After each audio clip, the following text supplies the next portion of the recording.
صل على سيدنا ومولانا محمد وعلى بسم اللہ الرحمن الرحیم۔ السلام علیکم ناظرین و سامعین کرام۔ پروگرام یاد الہی میں روزانہ عظیم ہستیوں کے تذکارے پاک کیے جاتے ہیں اور اس کے ساتھ ساتھ کچھ ایسے موضوعات پر گفتگو ہوتی ہے جن سے آپ کو رہنمائی حاصل ہوتی ہے۔ آج سیدنا غازی عباس علمدار رضی اللہ تعالیٰ عنہ آپ کے تذکارے خیر ہوں گے۔ اس سے پہلے اللہ تعالیٰ کے اسماء الحسنی خوبصورت پاکیزہ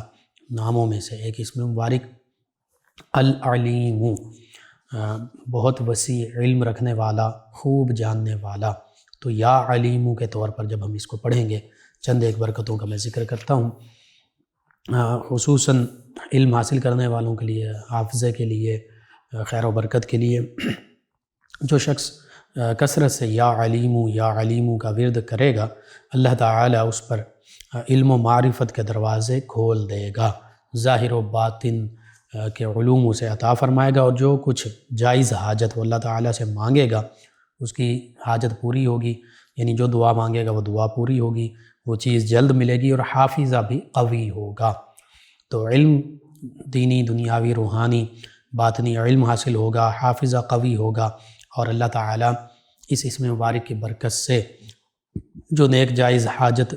بندہ اپنے رب سے طلب کرے گا، اللہ تعالیٰ وہ پوری فرما دے گا۔ اسی طرح جو کوئی اس اسم مبارکہ کو دل میں پڑھے، یعنی دل میں پڑھتا رہے خاموشی کے ساتھ، صاحب معرفت ہو جائے گا، اللہ تعالیٰ کی معرفت حاصل ہوگی۔ اور اگر فرض نماز کے بعد 150 مرتبہ پڑھے ہر فرض نماز کے بعد تو صاحب یقین ہو جائے گا، اللہ کی ذات پر خاص توکل اور یقین وہ پیدا بھی ہو جائے گا اور مزید بڑھ جائے گا۔ اسی طرح جو کوئی فرض نماز کے بعد 100 مرتبہ یا علیم الغیبی، یا عالم الغیبی، یا علیم الغیبی پڑھے گا، اللہ تعالیٰ اس کو صاحب کشف بنا دے گا، کشف کی دولت سے نوازے گا۔ یا علیم الغیبی ہر فرض نماز کے بعد 100 مرتبہ۔ اسی طرح جو استخارہ کرنا چاہے تو وہ شب جمعہ کو، جمعرات کے دن کے بعد جو جمعہ کی شب آتی ہے، تو شب جمعہ کو نماز کے بعد مسجد میں 100 بار یا علیم پڑھ کر سو جائے، انشاءاللہ مطلوبہ حال سے آگاہی پا لے گا۔ جو استخارہ کرنا چاہتا ہے کسی بھی چیز کے بارے میں، نکاح ہے، کاروبار ہے کہ یہاں نکاح کرنا چاہتا ہوں، یہ کاروبار کرنا چاہتا ہوں، دیگر معاملات، تو اسے خواب میں، نیند میں پھر اللہ تعالیٰ کی طرف سے رہنمائی مل جائے گی، آگاہی مل جائے گی۔ اسی طرح جو کوئی نامعلوم امر، ایک چیز کا پتہ نہیں ہے، ایک معاملے کا پتہ نہیں، نامعلوم ہے، وہ دریافت کرنا چاہے، اور وہ دریافت کرنا ضروری بھی ہے، تو پہلے 2 رکعت نماز پڑھے، پھر درود پاک پڑھے، اور پھر 70 مرتبہ پڑھے۔ یہ سورہ بقرہ پہلے پارے کی آیت مبارکہ کا حصہ ہے، چوتھے رکوع کی غالباً۔ سبحانک لا علم لنا الا ما علمتنا انک انت العلیم الحکیم، سبحانک لا علم لنا الا ما علمتنا انک انت العلیم الحکیم، یہ 70 مرتبہ، پھر 100 مرتبہ یوں پڑھے، یا علیم علمنی، یا علیم علمنی، یا خبیر اخبرنی، یا خبیر اخبرنی، یا مبین بین لی، یا مبین بین لی، یعنی یا سب سے زیادہ علم رکھنے والے مجھے اس امر کے بارے میں علم عطا فرما، یا ہر چیز سے واقف اور باخبر مجھے اس چیز کے بارے میں خبر عطا فرما، یا ہر چیز کو واضح اور روشن فرمانے والے، کھول کر بیان فرمانے والے، اس چیز کے بارے میں مجھے واضح طور پر بتا دے، اشارہ عطا فرما دے۔ پھر اپنے مطلب کا تصور کر کے لیٹ جائے، اگر نیند نہ آئے تو اٹھ کر کسی مجمع میں چلا جائے، وہاں لوگوں کی باتوں سے بطریق اشارہ مطلب معلوم کرے، یعنی اگر کوئی لوگ کچھ باتیں کر رہے ہیں تو غور و فکر کرے کہ کس حوالے سے باتیں کر رہے ہیں، اس میں کیا اشارہ اس کے لیے ہے، تو یوں اللہ تعالیٰ نامعلوم امر کے بارے میں سے اطلاع فرما دے گا، یعنی یہ دریافت کر لے گا اللہ تعالیٰ کی عطا سے۔ اسی طرح جو ہر نماز کے بعد 100 مرتبہ یا عالم الغیب والشہادتی، یا عالم الغیب والشہادتی پڑھنے کا معمول بنا لے ہر نماز کے بعد 100 مرتبہ، وہ بھی انشاءاللہ صاحب کشف ہو جائے گا۔ اگر کوئی شخص تنہائی میں یا علام الغیبی، یا علام الغیبی اس قدر پڑھے کہ اس پر حال طاری ہو جائے، یعنی یہ تنہائی میں بیٹھ کر پڑھتا جائے اور پھر اس کو اپنی بھی خبر نہ رہے، تو پھر اس کی روح کو عالم بالا کی سیر نصیب ہوگی روحانی طور پر۔ جو شخص 40 دن تک نہار منہ اپنے بچے کو 21 مرتبہ اللہ تعالیٰ کے اس اسم مبارک یا علیم کو پڑھ کر پانی پر دم کر کے پلائے گا، وہ بچہ صاحب علم ہوگا اور اللہ تعالیٰ کی رحمت سے اس کا ذہن اور حافظہ روشن ہوگا۔ یعنی بچے جو کند ذہن ہیں ان کے لیے یہ لازمی کیا جائے 40 دن تک صبح نہار منہ 21 مرتبہ یا علیم پڑھ کر پانی پر دم کر کے پلاتے رہیں، اللہ تعالیٰ بہتری فرما دے گا۔ اور جو بڑے ہیں خود پڑھ سکتے ہیں وہ خود بھی پڑھ کے کر سکتے ہیں۔ جو شخص اس میں مبارک یا علیم کا بکثرت ورد کرے گا وہ ہر کام کی سمجھداری کی اہلیت سے بہرور ہوگا، اللہ تعالیٰ اہلیت عطا فرمائے گا، سمجھداری عطا فرمائے گا، اور ہر کام کا انجام اسے جلد معلوم ہو جایا کرے گا، اور عاقبت اندیشی کی بدولت وہ اکثر برے کاموں سے بچا رہے گا۔ اسے پتہ ہوگا کہ یہ برا کام ہے، اللہ تعالیٰ اس کا سینہ کھول دے گا، تو پھر اس کا انجام بھی اس کے ذہن میں آ جائے گا کہ اس کا انجام یوں ہو سکتا ہے، تو پھر یا یہ ہے اس کا انجام، تو وہ اس سے بچ جائے گا اور اچھے کاموں کی طرف زیادہ راغب ہوگا۔ جن لوگوں کی بری عادات ہیں انہیں وہ خود یہ پڑھ سکتے ہیں کثرت سے، یہ دوسرے ان کے لیے پڑھ کے دم کر دیں۔ اسی طرح جو شخص اس میں مبارک یا علیم کا بکثرت ورد کرے گا، اللہ تعالیٰ اپنے فضل و کرم سے اسے اپنے خزانہ علم سے سرفراز فرمائے گا اور اسے وقتاً فوقتاً امور غیبی کا مشاہدہ کرائے گا، علم الاسرار، علم الاحسان۔ ایسے شخص پر اس اسم مبارک کے ورد کی برکت سے اسرار مخفیہ، جو مخفی راز ہوتے ہیں، ان کا دروازہ کھل جائے گا اور وہ ان کی بدولت مقبول خلائق ہوگا۔ اسی طرح جو شخص ہر نماز کے بعد اس اسم مبارک کو 100 مرتبہ پڑھے گا، اللہ تعالیٰ اسے بھی صاحب علم و ایمان، صاحب کشف و عرفان فرما دیں گے۔ جو شخص اسم مبارکہ کی کثرت کرے گا، اللہ تعالیٰ اس پر اپنے علم معرفت کے دروازے بھی کھولے گا اور اس کے ساتھ ساتھ اس کا حافظہ بھی قوی ہو جائے گا۔ تو اسٹوڈنٹس لازمی پڑھیں۔ اور اسی طرح جو شخص ربی زدنی علما، ربی زدنی علما، اس کی تلاوت کرے گا یعنی کثرت سے پڑھتا رہے گا، انشاءاللہ اس کے علم میں اضافہ ہوگا۔ تو یہ چند ایک برکتیں ہیں یا علیم پڑھنے کی، ضرور آپ اپنے معمول کا حصہ بنائیں۔ اسٹوڈنٹس کے لیے بالخصوص اسکول، کالجز، یونیورسٹیز، مدارس کے طلباء، حفظ کرنے والے، درس نظامی پڑھنے والے، دینی دنیاوی علوم حاصل کرنے والے اسٹوڈنٹس کے لیے، بعض کا ٹیچرز جو ہیں ان کا بھی حافظہ کا معاملہ ہو جاتا ہے، بڑے لوگوں کا، بوڑھوں کا، تو وہ بھی پڑھ سکتے ہیں۔ انشاءاللہ اللہ تعالیٰ دینی دنیاوی ظاہری باطنی علوم، معرفت، فیضان بھی عطا فرمائے گا اور اپنی رحمتیں بھی نازل فرمائے گا۔ اس کو آپ اپنے معمول کا حصہ بنائیے، کثرت سے پڑھیے، اپنے اعزاء، قریبا، رشتہ دار، دوست، احباب، پڑوسی، محلے دار، امت مسلمہ تک پہنچائیے۔ میرے آپ کے ہمارے بتانے سے امت مسلمہ میں سے ہمارے کسی بھی مسلمان بہن بھائی، کسی مسلمان فرد کا فائدہ ہوتا ہے، انشاءاللہ یہ ہمارے لیے دین و دنیا آخرت میں بھلائی، فائدہ، نجات اور شفا کا باعث ہوگا۔ اللہ سبحانہ و تعالی مجھے، آپ کو، ہم سب کو دین و دنیا آخرت کی بھلائیاں بھی عطا فرمائے، اس دنیا میں بھی آسانیاں عطا فرمائے اور آسانیاں بانٹنے والا ہمیں بنائے اور مشکلات سے ہماری حفاظت فرمائے، آمین۔ جی ناظرین و سامعین، حضرت سیدنا غازی عباس علمدار رضی اللہ تعالی عنہ نبی کریم صلی اللہ علیہ وآلہ وسلم کے ساتھ یوں نسبت ہے کہ سیدنا امام حسین رضی اللہ عنہ ان کے یہ والد شریک، والد گرامی سیدنا علی المرتضیٰ کرم اللہ وجہہ کریم کی طرف سے بھائی ہیں۔ اگرچہ سیدہ فاطمہ الزہرا طیبہ طاہرہ رضی اللہ عنہ ان کی حقیقی اولاد میں سے نہیں ہیں، لیکن سیدنا علی المرتضیٰ کرم اللہ وجہہ کریم کی یہ حقیقی اولاد میں سے ہیں۔ اہل بیت کرام علیہم الرضوان کے ساتھ ان کا بڑا قریبی تعلق بھی ہے اور وفاداری کا ایک رشتہ بھی ہے، اور یہ سیدنا علی المرتضیٰ کرم اللہ وجہہ کریم کے چونکہ صاحبزادے ہیں تو اس حوالے سے یہ علوی بھی ہیں، یہ ہاشمی بھی ہیں، یہ قریشی بھی ہیں۔ تو یوں اس حوالے سے نبی کریم صلی اللہ علیہ وآلہ وسلم کے خانوادے سے قرابت داروں میں شامل ہیں، یعنی قریشی اور ہاشمی ہونے کے حوالے سے اور پھر علوی ہونے کے حوالے سے۔ بہرحال اہل بیت کرام علیہم الرضوان کی شان وراء الورا، قرآن مجید فرقان حمید میں اللہ رب العزت نے نبی کریم صلی اللہ علیہ وآلہ وسلم کی پاکیزہ بیویوں کو خاص طور پر اہل البیت فرمایا اور ان کی پاکیزگی، طہارت، عظمت، رفعت اور شان کا ذکر سورہ احزاب میں فرمایا، انما یرید اللہ لیذھب عنکم رجس اہل البیت وَيُطَهِّرَكُمْ تَطْهِيرًا، کہ بے شک اللہ تعالیٰ تو چاہتا ہی یہی ہے اے اہل بیت اطہار علیہم رضوان، تم سے ہر قسم کے گناہ کا میل، شک و شبہ بھی دور فرما دے، اور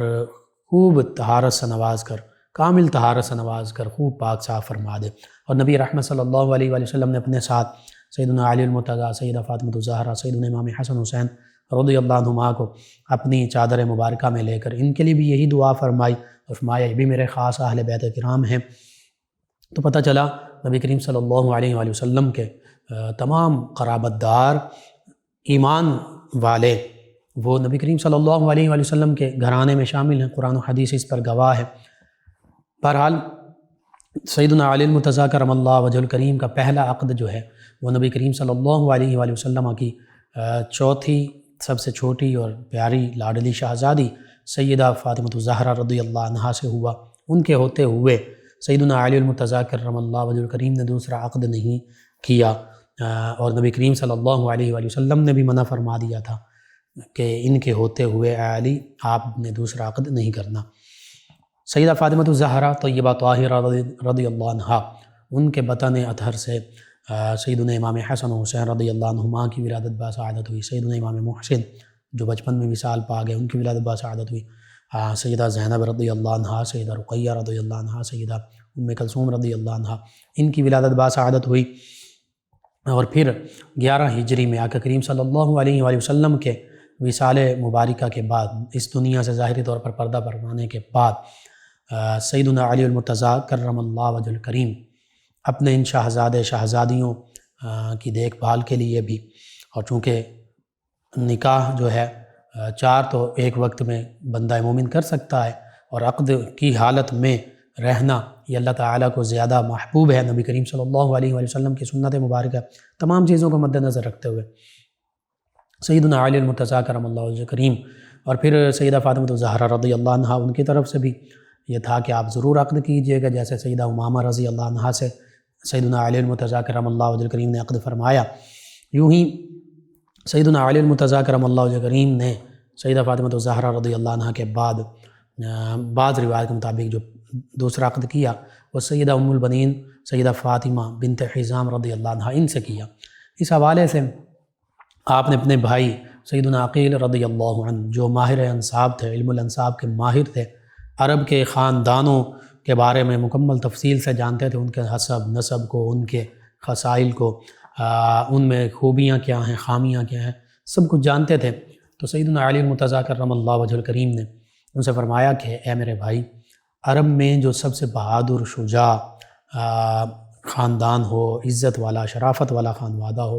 اس خاندان کے بارے میں مجھے بتائیے تاکہ میں اس خاندان میں عقد کروں، اور میرے یہ جو شہزادیاں ہیں ان کی دیکھ بھال بھی وہ خاتون کریں، اور پھر جو ان سے میرے ہاں اولاد ہو وہ بھی جرأت، شجاعت اور بہادری کا پیکر بنے۔ تو پھر سیدنا عقیل رضی اللہ عنہ جو سیدنا علی المرتضیٰ رضی اللہ عنہ کے بھائی ہیں، انہوں نے بتایا کہ عرب کا قبیلہ جو بنو حزام ہے، قبیلہ کلاب ہے، اس کا یہ گھرانہ جس میں سیدہ ام البنین بھی ہیں، سیدہ ام البنین فاطمہ بنت حزام، یہ بڑا شجاع ہے، بڑا بہادر ہے، شجاعت نجابت میں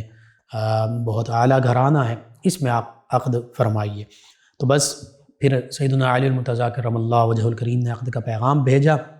ان کے والد گرامی ان کے پاس، اور انہوں نے بڑی خوش دلی کے ساتھ اس پیغام کو قبول کیا۔ یوں سیدنا علی المرتضیٰ کرم اللہ وجہ الکریم کا ام البنین سیدہ فاطمہ بنت حزام رضی اللہ عنہا ان کے ساتھ عقد ہوا۔ سیدہ فاطمہ بنت حزام رضی اللہ عنہا جیسے میں نے عرض کر دیا بنو حزام قبیلہ قلاب اس سے تعلق رکھتی ہیں، اور عرب میں یہ قبیلہ بڑا بہادر سمجھا جاتا تھا، شجاع سمجھا جاتا تھا، شجاعت بہادری کا پیکر تھے، شرافت نجابت اس حوالے سے۔ پھر بالخصوص سیدہ فاطمہ بنت حزام رضی اللہ عنہا، ان کے والد محترم اور ان کی والدہ مائدہ، بالخصوص والدہ مائدہ کے حوالے سے سبھی نے لکھا کہ انہیں صحابیت کا شرف بھی حاصل تھا، والد گرامی کو بھی اور والدہ مائدہ کو بھی، اور نبی کریم صلی اللہ علیہ وآلہ وسلم سے بھی ان کی والدہ نے علم سیکھا، امہات المؤمنین رضی اللہ عنہن سے بھی، اور ان کی والدہ جو ہیں وہ بھی پڑھی لکھی خاتون تھیں۔ تو وہ ساری خصوصیات، شجاعت، بہادری، علم، اور پھر نبی رحمت صلی اللہ علیہ وآلہ وسلم کے صحابیت کا شرف پانا ان کے والدین کا، وہ فیوز و برکات نبی کریم صلی اللہ علیہ وآلہ وسلم کے وہ بھی انہیں حاصل ہوئے۔ تو یوں ام البنین سیدہ فاطمہ بنت حزام رضی اللہ عنہا بھی بہت زیادہ قابل خاتون تھیں، بہت زیادہ اچھے اوصاف کی حامل تھیں۔ تو پھر ام البنین سیدہ فاطمہ بنت حزام رضی اللہ عنہا جب اس گھرانے میں آئیں، عقد ہوا، تو نبی کریم صلی اللہ علیہ وآلہ وسلم کے نواسیوں سیدہ فاطمہ الزہرا رضی اللہ عنہا کے جگر پاروں ان کے لیے ان کی خدمت بھی سر انجام دیتی رہیں، اور عقد کے بعد یوں بھی سیدنا علی المرتضیٰ جو ان کے شوہر نامدار ہیں ان کی بارگاہ میں عرض کیا کہ مجھے آپ فاطمہ نام سے نہ پکاریے گا، ہو سکتا ہے آپ مجھے فاطمہ کے نام سے پکاریں اور یہ شہزادے جو ہیں ان کو اپنی والدہ ماجدہ ان کی یاد آئے، میں نہیں چاہتی کہ میری وجہ سے یہ رنجیدہ ہوں۔ یعنی ماں جو ہیں سیدنا غازی عباس رضی اللہ عنہ کی یہ والدہ ماجدہ ہیں، تو ماں جو ہیں وہ بھی خانوادہ اہل بیت کی اپنے آپ کو کنیز کہتی ہیں، خادمہ کہتی ہیں، اور ان کے ہر آرام سکون ہر چیز کا خیال رکھ رہی ہیں، ان کی خدمات سر انجام دے رہی ہیں، خدمت بجا لا رہی ہیں۔ تو پھر والدہ اگر ایسی ہیں، خاندانی طور پر بھی نیک عادات، خصائل، شجاعت، ہمت، بہادری، علم، تقوی، اور پھر اہل بیت کرام علیہم رضوان کے ساتھ بھی محبت کا ایک ایسا انداز، تو پھر ان کے شہزادوں کا کمال کیا ہوگا، ان کا اہل بیت کرام علیہم رضوان کے ساتھ محبت کا عالم کیا ہوگا، وفاداری کا عالم کیا ہوگا۔ یہ سیدنا عباس رضی اللہ عنہ کی زندگی جو ہے اس سے ہمیں پتہ چلتا ہے، ان کی شہادت سے پتہ چل رہا ہے، ان کے دیگر بھائی جو ہیں وہ بھی واقع کربلا میں شہید ہوتے ہیں، تو اس سے پتہ چلتا ہے۔ بہرحال سیدنا عباس رضی اللہ عنہ بنت سیدنا علی المرتضیٰ کرم اللہ وجہ الکریم، بنت سیدنا علی المرتضیٰ کرم اللہ وجہ الکریم، و سیدہ ام البنین سیدہ فاطمہ بنت حزام رضی اللہ عنہ، ان کی ولادت باسعادت کے حوالے سے مختلف اقوال جو ہیں 4 شعبان المعظم 26 ہجری، یہ بھی قول جو ہے بیان کیا جاتا ہے، 26 ہجری میں آپ کی ولادت باسعادت ہوتی ہے۔ سیدنا علی المرتضیٰ کرم اللہ وجہ الکریم ان کا اسم گرامی عباس رکھتے ہیں۔ عباس کا معنی ایسا شیر کہ جس کو دیکھ کر دیگر شیر اور دیگر جانور بھاگ جائیں، یعنی سب سے ہمت، شجاعت، بہادری والا شیر۔ اور پھر عباس نام رکھا گیا، اس میں بھی کئی حکمتیں ہیں کہ جو صحابہ کرام، اہل بیت کرام، نبی کریم صلی اللہ علیہ وآلہ وسلم کے خانوادے کے دشمن ہیں، ان کے مقابلے میں یہ ایسے شیر ہیں کہ وہ ان کو دیکھ کر بھاگ جایا کریں گے۔ بہرحال سیدنا علی المرتضیٰ کرم اللہ وجہ الکریم نے ان کی بہت اچھے انداز کے ساتھ تعلیم و تربیت فرمائی، اور چونکہ واقعہ کربلا یہ مشہور تھا سیدنا امام حسین رضی اللہ عنہ کی شہادت، تو یہ بات ان ہستیوں کے اذہان میں موجود تھی کہ یہ واقعہ کربلا پیش آنا ہے، سیدنا امام حسین رضی اللہ عنہ نے شہادت دینی ہے۔ تو ان کی غازی عباس علمدار رضی اللہ عنہ اور ان کے بھائیوں کی، دیگر 3 بھائی جنہوں نے واقعہ کربلا میں شہادت کا مقام حاصل کیا، اپنے بھائی سیدنا امام حسین رضی اللہ عنہ کے مشن، جو حق کا مشن تھا، جو اللہ کی رضا کا مشن تھا، اس پر اپنی جانیں نچھاور کر دیں۔ تو اس کی تربیت پہلے سے ہی ہو رہی تھی، ان کے بچپن میں ہی سیدنا علی المرتضیٰ کرم اللہ وجہ الکریم فرما رہے تھے کہ مسلمان کے لیے، اور یہ بحیثیت مسلمان بھی ہمارے لیے اس میں یہ سبق ہے کہ ہر مسلمان جو ہے وہ ہر لمحہ بچپن ہی سے والدین جو ہیں اپنی اولاد کو، پھر جیسے جیسے بچہ جوان ہوتا جائے، وہ خود مسلمانوں کے دفاع کے لیے، اسلام کے دفاع کے لیے جہاد کی عسکری تربیت جو ہے وہ لیتا رہے، تیاری کرتا رہے۔ شمشیر زنی، گھڑ سواری، نیزہ بازی، یہ ساری چیزیں جو ہیں یہ بچپن اور نوجوانی میں سیدنا عباس رضی اللہ عنہ انہوں نے سیکھ لی تھی۔ تو پتہ چلتا ہے کہ یہ نبی کریم صلی اللہ علیہ وآلہ وسلم کی بھی سنت مبارکہ ہے، صحابہ کرام علیہم رضوان کی بھی سنت مبارکہ ہے، اہل بیت کرام علیہم رضوان کی بھی سنت مبارکہ ہے کہ اسلام اور دین اور مسلمانوں کے دفاع کے لیے یہ چیزیں سیکھنی چاہیے۔ حربی جو معاملات ہیں، عسکری جو تربیت ہے، یہ لینی چاہیے۔ آج کے دور میں یوں سمجھ لیجئے کہ اسلحہ چلانا وہ ذاتی انتقام یا دشمنی کے لیے نہیں، وہ تخریبی کارروائی کے لیے نہیں، وہ دہشت گردی کے لیے نہیں، بلکہ وہ اسلام اور مسلمانوں کے دفاع کے لیے، وہ اسلامی فوج میں شامل ہونے کے لیے، وہ کشمیر کے لیے، وہ فلسطین کے لیے، وہ اپنے دیگر مسلمان ممالک کے بھائیوں کے لیے جہاں غیر مسلم استعماری طاقتیں مسلمانوں پر حملہ آور ہوں وہاں پر وہ تربیت کام آئے، اس مقصد کی خاطر سیکھنا چاہیے، سیکھا جا سکتا ہے۔ بہرحال یہ ان کی خوبصورت زندگیوں سے ایک سبق یہ بھی حاصل ہوتا ہے۔ سیدنا عباس رضی اللہ عنہ سیدنا علی المرتضیٰ کرم اللہ وجہ کریم کے ساتھ رہے، جوان ہونے کے بعد بھی ہر مہم میں، ہر جنگ میں ساتھ رہے، جیسے سیدنا امام حسن حسین رضی اللہ عنہما ساتھ رہتے تھے۔ تو یوں سیدنا علی المرتضیٰ کرم اللہ وجہ کریم کے زیر تربیت رہ کر، معیت میں رہ کر، ان میں بھی وہ خصوصیات تھیں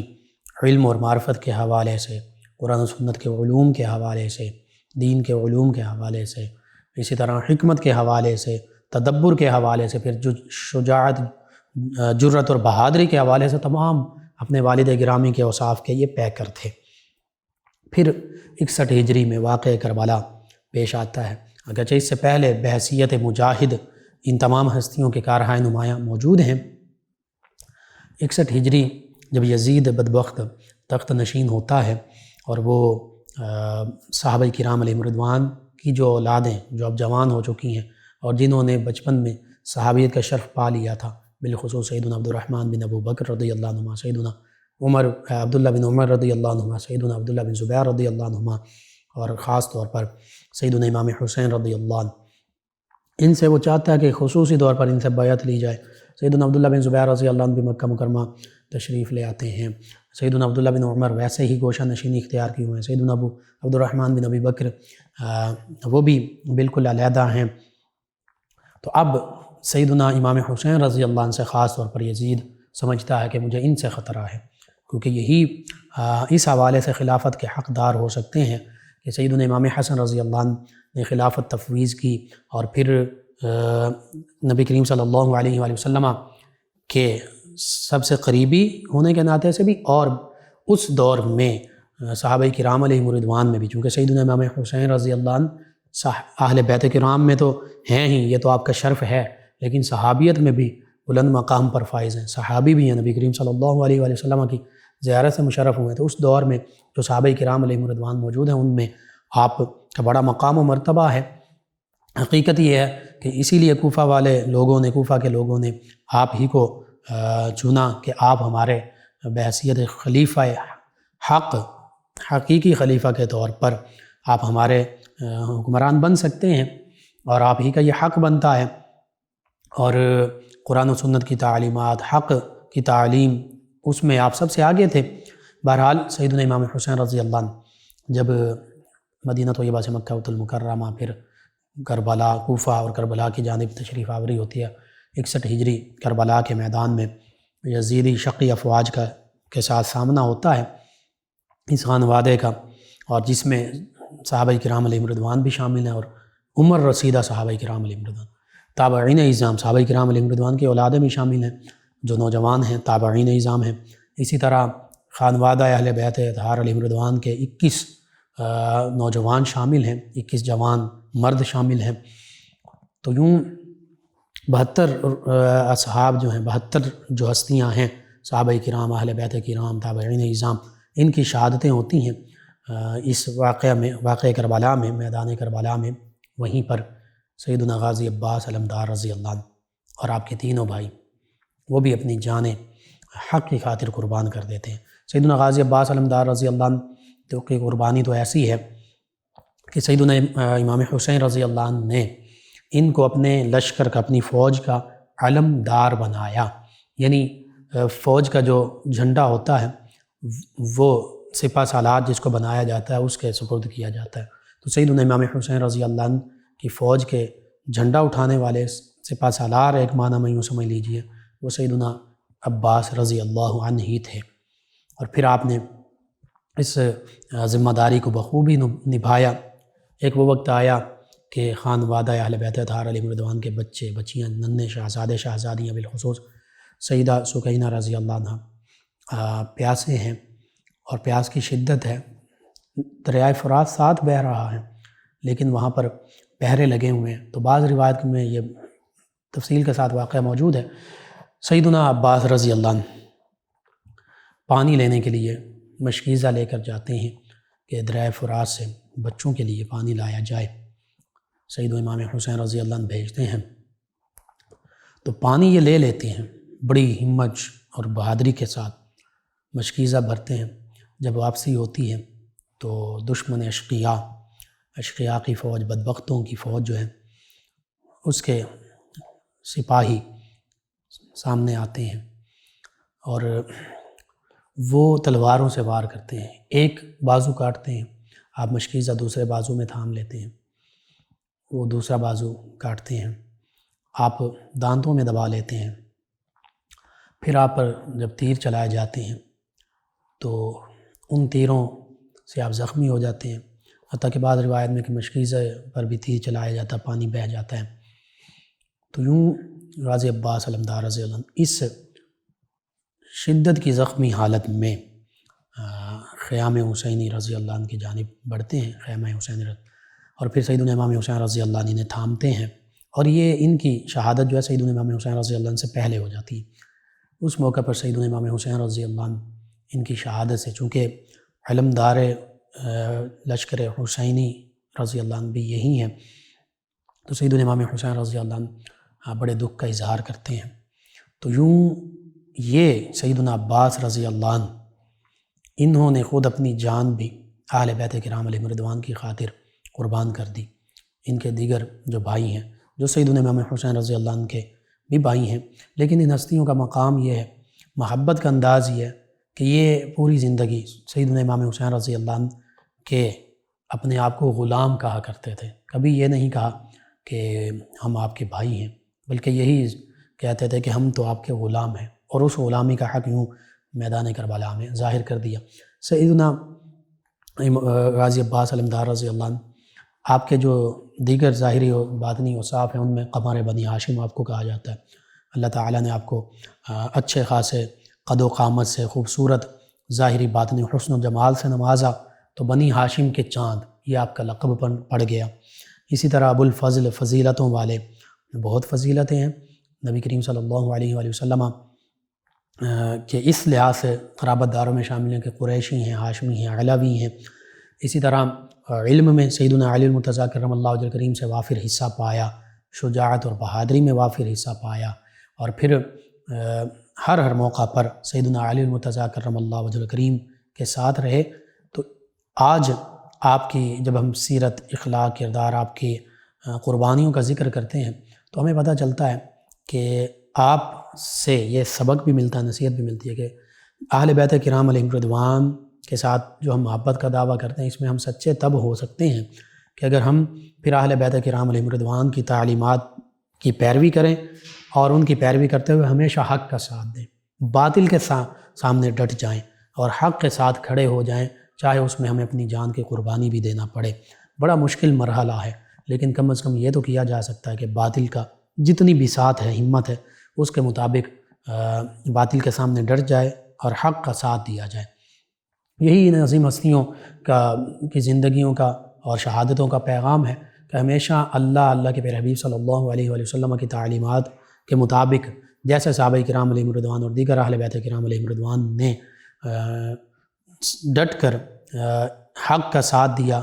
ان عظیم ہستیوں کے نقش قدم پر چلے، قرآن و سنت کی تعلیمات پر چلے، یوں ہی آج بھی ضرورت اس امر کی ہے تمام امت مسلمہ ان چیزوں کو اپنا لے، تو پھر دنیا میں کھویا ہوا اپنا عروج، وقار، عوج کمال دوبارہ حاصل کر سکتے۔ اللہ سبحانہ وتعالی سے دعا اللہ تعالیٰ ان عظیم ہستیوں سے محبت بھی عطا فرمائے، ان کے نقش قدم، ان کی تعلیمات پر عمل پیرا ہونے کی توفیق بھی عطا فرمائے، اور ان کے تصدق سے عالم اسلام کو سربلندیاں عطا فرمائے۔ آمین۔ اللہم صلی علی سیدنا و مولانا محمد وعلی سیدنا۔ آپ سماعت فرما رہے ہیں پروگرام یاد الہی۔ ناظرین و سامعین، دوران ہمیں جوائن کیا ممتاز خان ہیں فیصل آباد سے، انہوں نے اور ایک اور ہمارے لسنر ہیں، انہوں نے بھی کاروبار کے حوالے سے کہا کہ کاروبار میں نقصان ہوا ہے، اچانک ڈاؤن ہو گیا ہے، وظیفہ بتا دیں، دعا بھی کر دیں، اللہ تعالیٰ بہتری فرما دے۔ اپس اینڈ ڈاؤنز آتے رہتے ہیں، بہرحال اللہ تعالیٰ پر توکل رکھیں، یقین رکھیں، اللہ کو یاد کریں، بالخصوص یا رزاقو اس کی کثرت کریں، اور یا فتاحو اس کی کثرت کریں، یہ دعا اسماء مبارکہ، اور دعا بھی مانگیں، انشاءاللہ اللہ تعالیٰ فتوحات یعنی کامیابیوں کے دروازے کھولے گا اور رزق کثیر عطا فرمائے گا۔ اور اس کے ساتھ ساتھ استغفار اور درود پاک کی کثرت، یہ بھی رزق کے حوالے سے مجرب وظائف ہیں۔ فیصل آباد سے اصغر صاحب کہتے ہیں السلام علیکم سر۔ جی وعلیکم السلام۔ کہتے ہیں کہ ہماری فصلوں کو سے نام کا جانور جو ہے یہ بہت خراب کر رہا ہے اور بہت نقصان کرتا ہے، اس کے لیے کچھ بتا دیں۔ جی میں عرض کرتا ہوں، باغ یا کھیت کو آفات سے اور اس طرح کے موذی جانوروں سے بچانے کے لیے ایک وظیفہ یہ ہے کہ سلام علی نوح فی العالمین یہ پڑھ دیا جائے۔ اسی طرح دوسرا یہ ہے کہ اگر کوئی شخص اللہ تعالیٰ کے اسم مبارک یا حلیم یہ 100 مرتبہ کاغذ پر لکھ کر پانی میں گھولے، کاغذ جو ہے، اور پھر پانی میں دھو کر وہ پانی جو موجود ہوگا وہ اپنے کھیت یا باغ میں پانی چھڑکے تو وہ کھیتی یا باغ ہر قسم کی عرضی، سماوی، زمینی، آسمانی آفتوں سے محفوظ رہے گی، اس طرح کے جانوروں سے محفوظ رہے گی اور بڑی برکت پیدا ہوگی۔ ایک اور لسنر ہیں، یہ کہتے ہیں کہ آپ کا پروگرام مجھے پسند ہے اور میرا ایک بیٹا ہے کافی تنگ کرتا ہے، اس کے لیے کوئی وظیفہ بتا دے۔ جب سویا ہو یا شہید ہوئی 21 مرتبہ پڑھیں، آسمان کی جانب آپ کا سر ہو، منہ ہو، اور اس پر دم کر دیں، سورہ یاسین پڑھ کر دم کرتے رہیں، اللہ تعالیٰ خیر و عافیت فرمائے گا۔ اقبال صاحب میں حافظ آباد سے کہتے ہیں تندور پر ایک آدمی کام کرتا ہے اور وہ روٹی جلا دیتا ہے تاکہ ٹکڑے بن جائیں، ٹکڑے بنانے کے لیے ان کے بارے میں بتا دیں کیا کرنا چاہیے۔ میں نے پہلے بھی عرض کیا تھا، آپ نے کہا تھا کہ یہ بزرگ ہیں تو ان کے جن کی یہ بات مان لیتے ہیں پیار محبت سے وہ ان کو سمجھائیں، پیار محبت سے سمجھایا جا سکتا ہے، زبردستی اس میں نہیں کی جا سکتی، اور یہ بتا دیں کہ رزق جو ہے اس کو جان بوجھ کر ضائع نہیں کرنا چاہیے۔ حدیث مبارکہ میں کہ رزق جب ایک دفعہ کسی قوم سے چلا گیا تو پھر دوبارہ نہیں آتا، وہ برکت ختم ہو جاتی ہے۔ غسل کے فرائض پوچھیں کہ ہمارے لسنر نے، جی 3 ہیں۔ پہلا یہ کہ حلق میں پانی لے جانا، غرارہ کرنا، اور حلق کے نیچے والے حصے تک۔ دوسرا یہ ہے ناک کی نرم ہڈی تک پانی پہنچانا، اور تیسرا یہ کہ پورے جسم کو 1 مرتبہ دھونا کہ بال برابر جگہ بھی خشک نہ رہ جائے۔ یہ 3 فرض ہیں، یہ ادا ہو گئے تو فرض پورا ہو گیا، اور ناپاکی کی صورت میں کر رہے تھے تو پاکی حاصل ہوگی۔ ان کے علاوہ میں جوائن کیا شیبان احمد ہیں، فیصل آباد سے، کہتے ہیں السلام علیکم سر، کیا حال ہے؟ جی وعلیکم السلام، الحمدللہ۔ کہتے ہیں پروگرام از ویری نائس، شکریہ۔ کہتے ہیں بھائی آپ مجھے یہ بتائیں کہ سیدنا امام حسین رضی اللہ عنہ اور دیگر صحابہ کرام اور اہل بیت کرام جن کے ولادت باسعادت کے دن ہوتے ہیں تو کیا ان کے نام کے نفل پڑھنا ضروری ہیں اور ان کے لیے ختم دلوایا جا سکتا ہے؟ جی فرض واجب نہیں ہے، لیکن باعث اجر و ثواب ہے، مستحب ہے، پسندیدہ عمل ہے، بالکل ان کے لیے نفل پڑھے جا سکتے ہیں، سال ثواب ان کی بارگاہ میں ہدیتاً پیش کیے جا سکتے ہیں۔ اسی طرح ان کے لیے قرآن مجید، فقہ حمید، دیگر اذکار پڑھے جا سکتے ہیں۔ یہ باعث سعادت ہے، ان کی بارگاہ میں ہدیتاً پیش کریں اور ان کے وسیلے سے دعا مانگیں، انشاءاللہ اللہ تعالیٰ دعائیں بھی قبول فرمائے گا۔ ایک اور لسنر انہوں نے کہا کام ٹھیک نہیں، وظیفہ بتا دیں۔ یا رزاق یا فتاح، یہ درود پاک استغفار کی کثرت اور بالخصوص درود تنجینا 1000 مرتبہ آپ بھی اور ممتاز صاحب بھی پڑھیں۔ لسنر ہیں، انہوں نے کہا احمد نام کا معنی بتا دیں۔ احمد کا معنی ہے اللہ تعالیٰ کی سب سے زیادہ حمد بیان کرنے والا، نبی کریم صلی اللہ علیہ وآلہ وسلم کے اسماء مبارکہ میں سے ایک اسم مبارک۔ ضیاء صاحب ہیں، کہتے ہیں بچوں کا اسلامی نام بتا دیں۔ جی بچوں کے اسلامی نام سن لیں چند ایک: عبداللہ، عبد الرحمن، اسی طرح محمد، احمد، حامد، محمود، اسی طرح ابو بکر، عمر، عثمان، علی، حسن، حسین، عباس، زین العابدین۔ یہ سارے اسماء مبارکہ بیٹی ہیں تو اس میں خدیجہ، عائشہ، حفصہ، میمونہ، زینب، فاطمہ، یہ چند ایک نام ہیں۔ دیگر بھی جو اہل بیت کرام، صحابیات، صحابہ کرام، ان کے حوالے سے جو نام ہیں، نبی کریم صلی اللہ علیہ وسلم کی نسبت سے جو نام ہیں، اللہ تعالیٰ کے ساتھ جن ناموں سے نسبت ہوتی ہے، یہ سبھی نام رکھے جا سکتے ہیں۔ محمد نواز صاحب کہتے ہیں بہت اچھا پروگرام ہے، اور کہتے ہیں کہ میرے دوست کی وائف نے ڈائیورس فائل کی ہے، میرا دوست کورٹ نہیں گیا، کیا ان کو ڈائیورس ہو جائے گی؟ کچھ بتا دیں۔ جی اگر خلع کے لیے ہے تو شوہر کی رضامندی کے بغیر نہیں ہوتا، مال اس کے بدلے میں ہوتا ہے اور شوہر پھر مال لے کر رضامندی ظاہر کرتا ہے۔ فسخ نکاح میں اور معاملہ ہے، لیکن اس میں بھی دیکھا جاتا ہے کہ واقعتاً وہ خاتون جو ہیں ان کا ایسا معاملہ ہے کہ اب بالکل آخری سٹیج یا نباہ نہیں ہو سکتا۔ اسی طرح کا ایک کویشچن ہمارے ایک اور لسنر بار بار پوچھ رہے تھے لعان کے حوالے سے، میں اس حوالے سے مختصراً عرض کر دیتا ہوں کہ جو شوہر اگر اپنی بیوی پر زنا کا الزام لگا دے یا بچے کے حوالے سے الزام لگا دے کہ یہ بچہ جو ہے یہ میرا نہیں ہے، تو اس حوالے سے اس کے لیے یہ ہوتا ہے کہ وہ 4 مرتبہ پہلے مرد جو ہے وہ اس چیز کی گواہی دیتا ہے کہ میں یہ بولتا ہے، لعان کا طریقہ یہ مرد کے لیے بھی عورت کے لیے، پہلے مرد قاضی جو ہے اس سے کہلوائے گا، اگر مرد نے اپنی عورت پر زنا کی تہمت لگا دی، بہتان لگا دیا، تو پھر لعان کیا جائے گا، جبکہ وہ عورت جو ہے وہ عاقلہ ہو، بالغہ ہو، حرہ ہو، مسلمہ ہو، عفیفہ ہو۔ طریقہ یہ ہے کہ قاضی کے سامنے پہلے شوہر جو ہے وہ قسم کے ساتھ 4 مرتبہ شہادت دے، یعنی کہے کہ میں شہادت دیتا ہوں کہ میں نے جو اس عورت کو زنا کی تہمت لگائی اس میں خدا کی قسم، اللہ کی قسم میں سچا ہوں، اور پھر 5ویں مرتبہ یہ کہے کہ مجھ پر، یعنی وہ اپنے لیے کہے گا، مجھ پر اللہ تعالیٰ کی لعنت اگر اس بات میں کہ اس کو زنا کی تہمت لگاؤں اور جھوٹ بولنے والوں میں سے ہوں، یعنی اگر میں جھوٹا ہوں تو مجھ پر اللہ تعالیٰ کی لعنت، یہ شوہر 5ویں مرتبہ کہے گا۔ اور پھر ہر بار اس عورت، جب یہ کہے گا کہ اس عورت، تو پھر اس عورت کی طرف اشارہ بھی کرے گا اپنی بیوی کی طرف، پھر 4 مرتبہ عورت بھی یوں ہی شہادت دے گی، وہ کہے گی کہ میں شہادت دیتی ہوں کہ اللہ کی قسم، خدا کی قسم، اس نے جو مجھے زنا کی تہمت لگائی ہے اس بات میں یہ جھوٹا ہے، اور 5ویں مرتبہ یوں کہے گی کہ مجھ پر، یعنی عورت اپنے لیے کہے گی، اللہ کا غضب ہو اگر یہ اس بات میں سچا ہو جو مجھے زنا کی تہمت لگائی۔